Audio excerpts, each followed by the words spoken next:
Good morning students, कैसे हैं आप सब।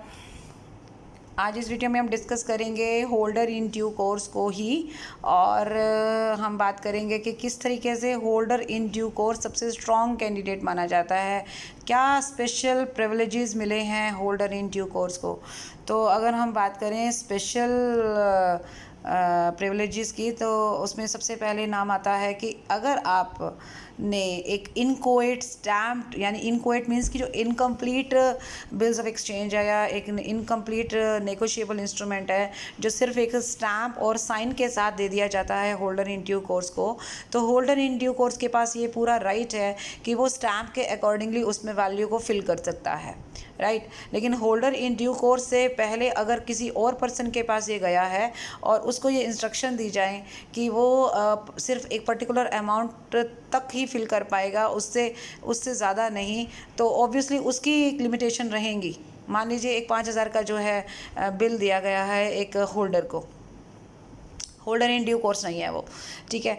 तो अब मान लीजिए वो 5,000 तक की लिमिट बढ़ सकता है, तो वो उसमें मान लीजिए उसको हम ये कह देते हैं कि ठीक है, आप इसमें सिर्फ अपना ये स्टैम्प तो 5,000 के इक्विवेलेंट है, लेकिन आप इसमें 3,000 तक ही अमाउंट भर सकते हो। लेकिन अगर वो उसमें 5,000 भर देता है तो वो उसको उस पैसे को रिसीव करने के लिए कैपेबल नहीं माना जाएगा। लेकिन अगर यही case holder in due course पर आता है तो वो 5,000 के 5,000 भर सकता है और बाकायदा वो पेमेंट रिसीव करने के लिए कैपेबल भी है। तो ये फ़र्क है एक दूसरे होल्डर में, चाहे वो होल्डर हो या होल्डर फॉर वैल्यू हो, और होल्डर इन ड्यू कोर्स में, ठीक है। फिर आ जाते हैं हम नेक्स्ट पॉइंट पे, that is liability of prior parties.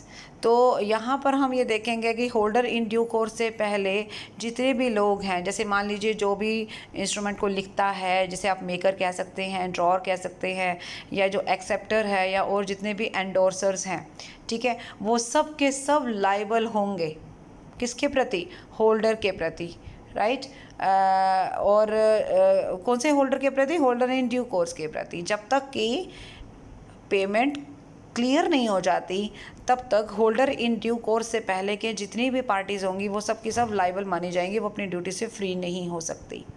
Now fictitious bill की हम बात करते हैं। मान लीजिए एक पर्सन ने एक बिल लिखा है, लेकिन किसके बिहाफ पर लिखा है, किसी फिक्टिशियस पर्सन के रिप्रेजेंटेटिव के तौर पे लिखा है, ठीक है। If an instrument is drawn by any person in the name of, fictitious person के बिहाफ पर लिखा है या उसके नाम से लिखा है, और अगर ये बिल या instrument holder in due course के पास चला गया, तो होल्डर इन ड्यू कोर्स को हम इसलिए नहीं डिनाई कर सकते पेमेंट के लिए कि भाई ये बिल तो किसी फिक्टिशियस पर्सन का है तो अब आपको पेमेंट नहीं मिल सकती। ऐसा नहीं हो सकता, बाकायदा उस इंस्ट्रूमेंट की पेमेंट भी होगी और होल्डर इन ड्यू कोर्स को जो है अपने सारे राइट्स भी मिलेंगे, ठीक है। कंडीशनल डिलीवरी की बात करते हैं। ये कुछ पॉइंट्स हमें सेम लगने वाले हैं, जैसे अभी मैंने फिक्टिशियस बिल का बताया। यहाँ पर आप कंडीशनल डिलीवरी में भी यही है कि मान लीजिए एक instrument holder in due course के पास है और उसके ऊपर उसकी प्रायर पार्टी ने इस तरीके का दावा किया है कि ये बिल तो सिर्फ उसी एक पर्टिकुलर कंडीशन में ही आपको मैच्योर होगा, अदरवाइज़ नहीं। इस तरीके की कंडीशन आप तब नहीं लगा सकते जब instrument holder in due course के पास पहुँच जाता है, यानी कि उसकी जो पेमेंट की जो उसकी पेमेंट है वो रोक नहीं सकते, सिर्फ इस बिहाफ पर की कंडीशनल डिलीवरी है। तो हम देखेंगे कि जैसे पॉइंट नंबर 3 आया था, 4 आया था, सिमिलरली आप एक पॉइंट में और पहले लूँगी, that is yes, instrument obtained by unlawful means और फॉर अनलॉफुल कंसिडरेशन। तो होल्डर इन ड्यू कोर्स के पास बिल आने से पहले अगर वो पहले किसी भी पार्टी ने उस नेगोशिएबल इंस्ट्रूमेंट को धोखे से भी लिया हो, गलती से लिया हो, जानबूझकर लिया हो, फ्रॉड करके लिया हो, कैसे भी किया हो, लेकिन अगर वो instrument finally holder in due course के पास पहुंच गया देन, और उसने अगर उसको गुड फेथ में और विदाउट एनी नेग्लिजेंस नेग्लिजेंस लिया है तो उसकी रिपेमेंट को कोई रोक नहीं सकता, क्योंकि उसके पास जाते ही वो बिल बिल्कुल ऐसे मान लीजिए कि प्योर हो जाएगा, उसके सारे डिफेक्ट्स ऑटोमेटिकली ख़त्म हो जाएंगे।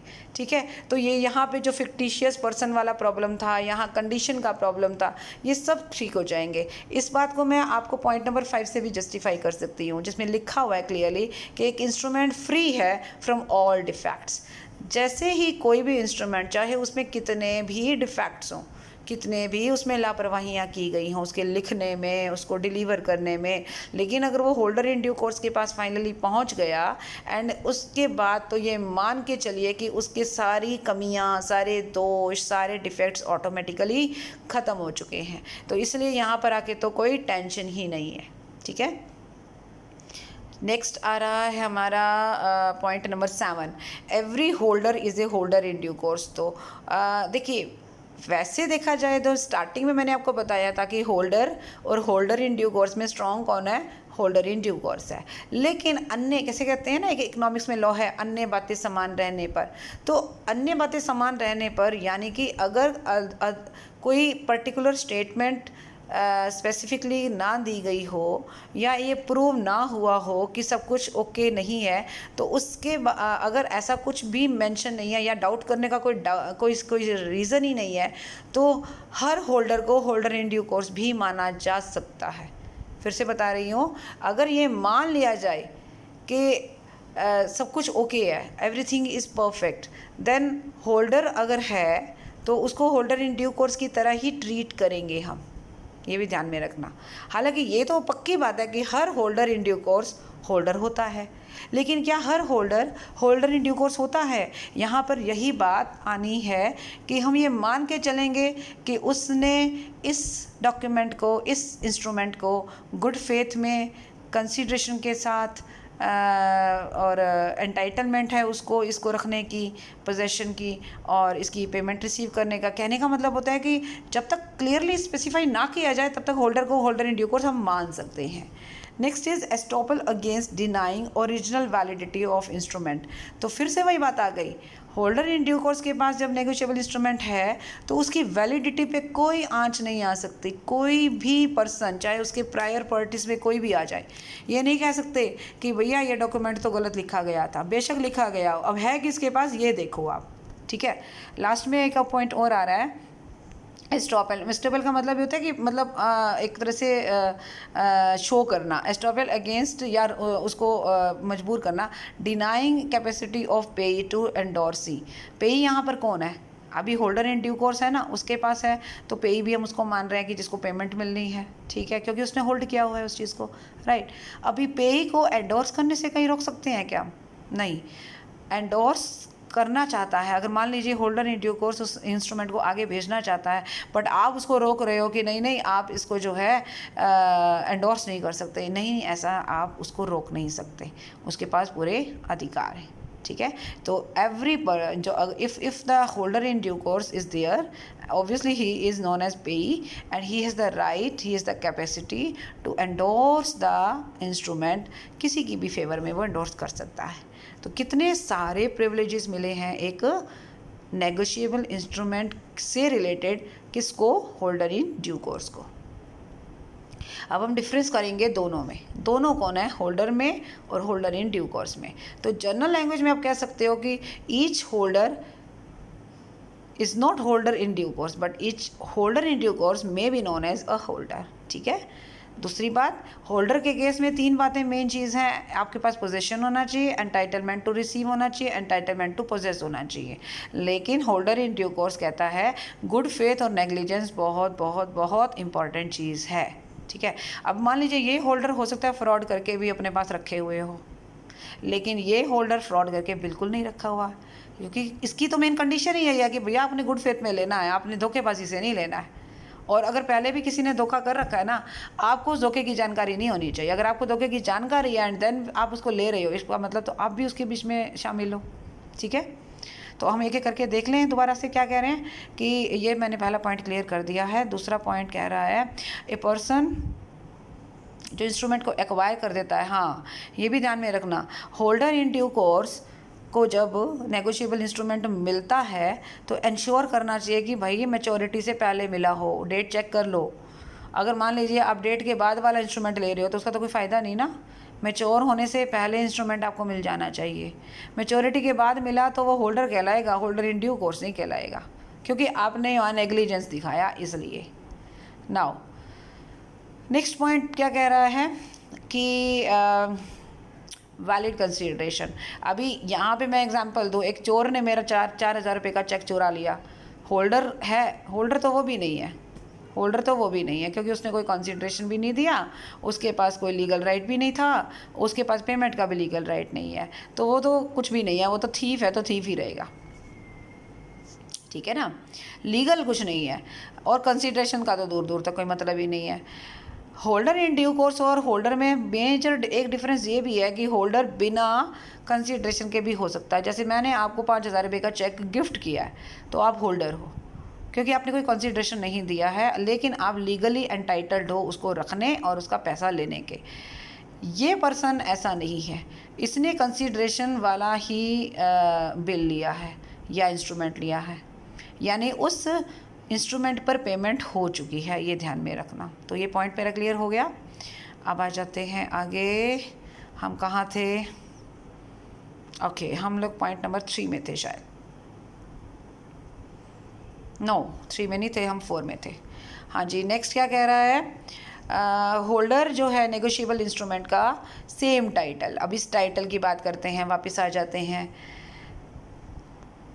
अगर मैंने आपको 5,000 रुपये का चेक दिया, ठीक है, लेकिन वो चेक मैंने चोरी करके आपको दिया, ओके, मैंने वो चेक चोरी करके आपको दिया, आपको इसकी जानकारी थी, फिर भी आपने ले लिया, तो आप होल्डर तो रह सकते हो, पर होल्डर इन ड्यू कोर्स नहीं रह सकते, क्योंकि होल्डर इन ड्यू कोर्स तो हमेशा गुड फेथ में और नेग्लिजेंस के बगैर ही चेक लेता है या फिर कोई इंस्ट्रूमेंट लेता है।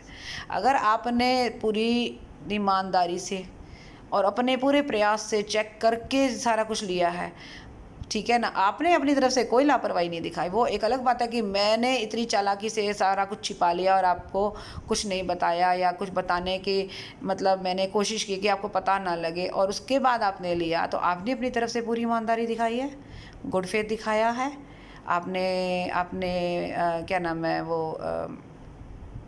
कंसीडरेशन तो है ही है, और साथ में नेग्लिजेंस, आपके पार्ट पे नेग्लिजेंस नहीं है, लेकिन मैंने अपनी तरफ से कोशिश किया, तो मैं आपको बेटर टाइटल दे रही हूँ, ये ध्यान में रखना। बेटर टाइटल का मतलब होता है मुझसे बढ़िया राइट्स मिलेंगे आपको।